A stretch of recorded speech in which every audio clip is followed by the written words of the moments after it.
নমস্কার বন্ধুরা, deep study চ্যানেলের পক্ষ থেকে আপনাদের সকলকে জানাই স্বাগত। আজকে আবারও আমি ত্রিপুরা এসটিজিটি এক্সাম 2025 জন্য ইকোনমিক্স থেকে বাছাই করা মোস্ট ইম্পর্টেন্ট 20 কোয়েশ্চেন্স আপনাদের সামনে নিয়ে এসেছি।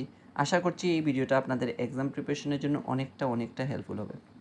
তো আমি গত ভিডিওতে দিয়েছিলাম কনসেপ্ট অফ ইকোনমিক্স। আজকের টপিকটা হচ্ছে capitalist economy, socialist economy and mixed ইকোনমির উপরে। ঠিক আছে, তো আপনাদের রিকোয়েস্ট করছি আপনারা অবশ্যই মনোযোগ সহকারে ভিডিওটা দেখবেন, যাতে করে আপনারা আপনাদের এক্সাম প্রিপারেশনকে অনেকটা মজবুত করতে সক্ষম হন। আচ্ছা, যাই হোক, শুরু করছি আজকে ভিডিও প্রথম কোয়েশ্চেন দিয়ে, যেখানে বলা হয়েছে 1760 থেকে 1820 সালের মধ্যে ইংল্যান্ডে যে শিল্প বিপ্লব গড়ে ওঠে, তার ফলে ইংল্যান্ডে এবং পৃথিবীর অন্যান্য দেশে যে নীতি ব্যবস্থা গড়ে ওঠে তার নাম কি? তো মনে রাখবেন, সেটা কিন্তু 1760 থেকে 1820 সালের মধ্যে ইংল্যান্ডে হয়েছিল। যে অর্থব্যবস্থাটা সেটা হচ্ছে ধনতান্ত্রিক অর্থব্যবস্থা। ঠিক আছে, ধনতান্ত্রিক অর্থব্যবস্থা 1760 থেকে 1820 সালের মধ্যে ইংল্যান্ডে যে শিল্প বিপ্লবের ফলস্বরূপ কিন্তু সমগ্র পৃথিবীর মধ্যে সেই ব্যবস্থাটা ছড়িয়ে পড়েছিল। ঠিক আছে, তারপর আমরা মুভ করছি 2 নম্বর কোয়েশ্চেন, যেখানে বলা আছে ধনতান্ত্রিক অর্থব্যবস্থার সবচেয়ে গুরুত্বপূর্ণ বৈশিষ্ট্য কোনটি? তো মনে রাখবেন, ধনতান্ত্রিক অর্থব্যবস্থার ক্ষেত্রে সবচেয়ে গুরুত্বপূর্ণ যেটা বৈশিষ্ট্য আমরা লক্ষ্য করি সেটা হচ্ছে সম্পত্তির উপর ব্যক্তিগত মালিকানা। তো সেখানে কিন্তু সবাই কিন্তু ব্যক্তিগত মালিকানার উপর কিন্তু সম্পত্তির ব্যক্তিগত মালিকানার উপরই কিন্তু জোর দিয়ে থাকে। তো সেটা হচ্ছে ধনতান্ত্রিক অর্থব্যবস্থার সবচেয়ে গুরুত্বপূর্ণ একটা বৈশিষ্ট্য। তারপর আমরা মুভ করছি 3 নম্বর কোয়েশ্চেন, যেখানে বলা আছে উদ্যোগের স্বাধীনতা বলতে কী বোঝায়? তো উদ্যোগের স্বাধীনতা বলতে সাধারণত ব্যবসা বাণিজ্য, পেশা প্রভৃতি নির্বাচনের যে স্বাধীনতা সেটাকে কিন্তু আমরা উদ্যোগের স্বাধীনতা বলে থাকি। ক্লিয়ার? এরপর আমরা মুভ করছি 4 নম্বর কোয়েশ্চেন, যেখানে বলা আছে কোন অর্থ ব্যবস্থাকে ছেড়ে দেওয়া নীতির উপর প্রতিষ্ঠিত, বা কোন অর্থব্যবস্থা ছেড়ে দেওয়া নীতির উপর প্রতিষ্ঠিত? তো ছেড়ে দেওয়া নীতির উপর প্রতিষ্ঠিত যে অর্থব্যবস্থা সেটা হচ্ছে ধনতান্ত্রিক অর্থব্যবস্থা, হচ্ছে ছেড়ে দেওয়া নীতির উপর প্রতিষ্ঠিত। খুব ইম্পর্টেন্ট, এই কোয়েশ্চেনটাও মনে রাখবেন। তারপর আমরা মুভ করছি 5 নম্বর কোয়েশ্চেন, যেখানে বলা হয়েছে অ্যাডাম স্মিথ ইনভিজিবল হ্যান্ড বলতে কাকে বুঝিয়েছেন? তো অ্যাডাম স্মিথ ইনভিজিবল হ্যান্ড বলতে দাম মুনাফা প্রক্রিয়াকে কিন্তু ইনভিজিবল হ্যান্ড রূপে বুঝিয়েছেন। ক্লিয়ার? এরপর আমরা মুভ করছি 6 নম্বর কোয়েশ্চেন, যেখানে বলা আছে দাম মুনাফা প্রক্রিয়া কোন অর্থ ব্যবস্থার সঙ্গে সম্পর্কিত? তো দাম মুনাফা প্রক্রিয়া, যেটা আমরা স্বভাবতই এটা আনসারটা গেস করতে পারছি, সেটা হচ্ছে ধনতান্ত্রিক অর্থব্যবস্থার সঙ্গে কিন্তু দাম মুনাফা প্রক্রিয়া যেটা সেটা কিন্তু জড়িয়ে রয়েছে। তারপর আমরা মুভ করছি 7 নম্বর কোয়েশ্চেন, কোন অর্থব্যবস্থায় ক্রেতা কোনো দ্রব্য সামগ্রী ক্রয় করার সার্বভৌমত্ব পেয়ে থাকে? তো কোন অর্থব্যবস্থায় ক্রেতা কোনো দ্রব্য ভালো কিংবা খারাপ বা ক্রয় করার ক্ষেত্রে যে অবাধ স্বাধীনতা সেটা কিন্তু পেয়ে থাকে ধনতান্ত্রিক অর্থব্যবস্থায়। ক্লিয়ার? সেটা মনে রাখবেন। তারপর আমরা মুভ করছি 8 নম্বর কোয়েশ্চেন, যেখানে বলা হয়েছে ধনতান্ত্রিক অর্থব্যবস্থার একটি গুণ। তো এই ধরনের কোয়েশ্চেন কিন্তু আপনারা একটু ভালো করে পড়ে রাখবেন, যাতে এই ধরনের কোয়েশ্চেন এলে আপনারা অনায়াসেই এই অ্যান্সারগুলো চুজ করতে পারেন। ধনতান্ত্রিক অর্থব্যবস্থার একটা গুণ হচ্ছে সেটা হচ্ছে দক্ষতা অনুযায়ী উৎপাদন। অর্থাৎ সেক্ষেত্রে উদ্যোক্তাদের যত বেশি দক্ষতা হবে সেক্ষেত্রে তাদের পণ্য সামগ্রীর কি বিক্রিও তত সেক্ষেত্রে অনেকটা বেশি হবে। ঠিক আছে, তো দক্ষতা অনুযায়ী উৎপাদনটাই হচ্ছে সেক্ষেত্রে অনেকটা একটা ভালো একটা গুণ ধনতান্ত্রিক অর্থব্যবস্থার বলা যেতে পারে। তারপর আমরা মুভ করছি 9 নম্বর কোয়েশ্চেন, যেখানে বলা আছে এখানে ধনতান্ত্রিক হবে, গণতান্ত্রিক হয়ে গেছে, একটু কারেকশন করে নেবেন আপনারা।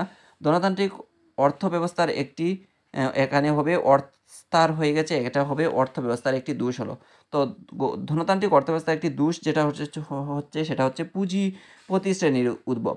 সেখানে কিন্তু প্রত্যেকটা প্রতিষ্ঠানই চায় যে তাদের পুঁজিপতি কীভাবে লাভবান করবে, সেক্ষেত্রে ভালো কিংবা খারাপ সেই দিকটা কিন্তু তারা সেক্ষেত্রে বিচার করে না।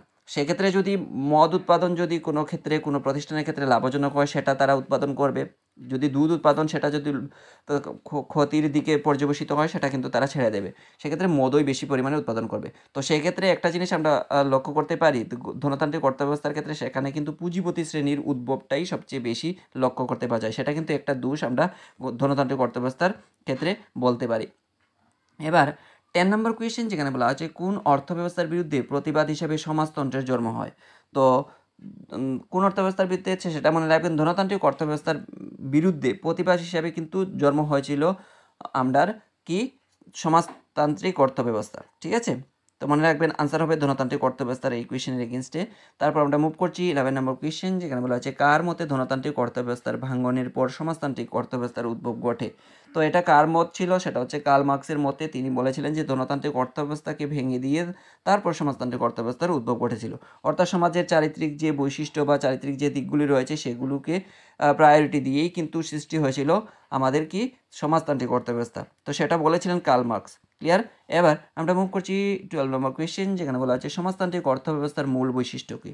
তো সমাজতান্ত্রিক অর্থব্যবস্থার মূল যে বৈশিষ্ট্য সেটা হচ্ছে উৎপাদনের উপাদানগুলির উপর সামাজিক মালিকানা বৃদ্ধি করা। অর্থাৎ উৎপাদনের যে সমস্ত উপাদানগুলি রয়েছে, যেমন কৃষি রয়েছে, তারপরে বীমা রয়েছে, ব্যাংক রয়েছে, সেগুলো কি, সেগুলো হচ্ছে সামাজিক মালিকানার আওতাধীন আনা। সেগুলোই হচ্ছে সমাজতান্ত্রিক অর্থব্যবস্থার মূল বৈশিষ্ট্য।